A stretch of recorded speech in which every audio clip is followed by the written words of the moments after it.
You can set or remove restrictions in the side menu. Just click Select Period and set the date range. By default, all days of the week are selected, but you can mark just the ones you need. Select the room category you want to set or remove restrictions for. Scroll through the side menu to the Restriction section. To set or remove a restriction, tap the buttons or set specific values, for example, in days or hours. Let's check out the different types of restrictions. The closed on arrival restriction means that guests can book a stay for a period beginning on this date. The closed on departure restriction means that guests can't book a stay for a period ending on this date. The sales closure n hours before the arrival date restriction means that sales of the rate stop if there are less than n hours left until midnight on the day of arrival. To view the full list, click More Restrictions.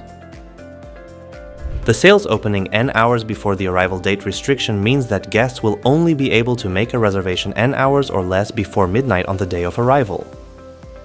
The minimum number of days on arrival restriction means that for reservations with arrival on the selected date, the length of stay can't be less than the set value.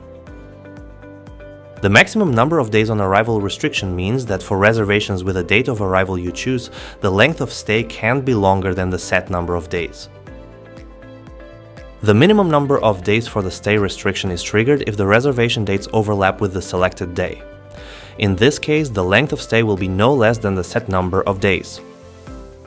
The maximum number of days for the stay restriction will also be triggered if the reservation dates overlap with the selected day.